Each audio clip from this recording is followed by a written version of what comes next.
100 kilometre की रफ्तार से दौड़ती ट्रेन की खिड़की से गिरी 5 साल की मासूम। मां बाप को हवा तक नहीं लगी और जब खबर मिली तो हाथ पांव फूल गए। इमरजेंसी ब्रेक लगाकर ट्रेन को रोका गया। बच्ची की तलाश शुरू की गई। अचानक झाड़ियों से आई चौंकाने वाली आवाज और फिर खुला घटना का पूरा राज। सब सच्चाई जानकर रह गए सन। देखिए आखिर कैसे बच्ची चलती ट्रेन से खिड़की से बाहर निकली और फिर उसके साथ क्या हुआ। मासूम ने जो बताया उसने सबका दिल दहला दिया। पटरियों पर धड़ाधड़ ट्रेन दौड़ रही थी और एक परिवार रफ्तार के साथ अपनी मंजिल का इंतजार कर रहा था। एक माँ बाप अपने बेटे और बेटी के साथ सफर कर रहे थे।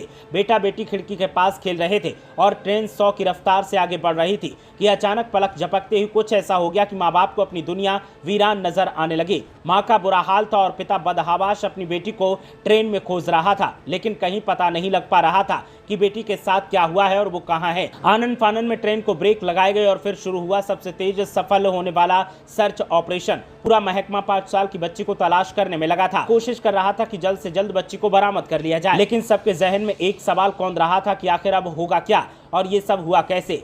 जानकारी की माने तो वृंदावन में रंगनाथ मंदिर के पास रहने वाले अरविंद तिवारी पत्नी अंजलि और 5 साल की बेटी गौरी और बेटे मृदुल के साथ मध्य प्रदेश के टीकमगढ़ में नवरात्रि मनाने के लिए घर गए थे। अष्टमी की पूजा कर शुक्रवार को गीता जयंती एक्सप्रेस ट्रेन से मथुरा आ रहे थे। इसी दौरान ललितपुर रेलवे स्टेशन से 7-8 किलोमीटर दूर यह हादसा हो गया। ट्रेन की इमरजेंसी खिड़की से उनकी बेटी गौरी हवा के झोंके में बाहर गिर गई। गौरी की माने तो मैं ट्रेन की खिड़की के पास बैठी थी, भाई के साथ खेल रही थी। ट्रेन की खिड़की खुली हुई थी। अचानक मोड़ आया और तेज हवा के साथ खिड़की से बाहर गिर गई। मेरे पैर में चोट लगी थी, इस कारण खड़ी नहीं हो सकी। झाड़ी में करीब 2 घंटे तक पड़ी रोती रही। अंधेरा होने से डर लग रहा था। बाद में मम्मी पापा और सब लोग आ गए। वहीं गौरी की मां अंजलि ने रोते हुए कहा कि बेटी को सकुशल वापस पाकर परिवार में खुशी है। नवरात्रि में देवी मां ने चमत्कार किया है जिसे हम कभी नहीं भूल पाएंगे। मेरी बेटी का दूसरा जन्म हुआ है। गौरी के पिता अरविंद का कहना है कि उनका रिजर्वेशन S3 कोच में था। रात करीब 10 बजे परिवार ने खाना खाया। गौरी और मृदुल इमरजेंसी खिड़की के पास बैठे खेल रहे थे।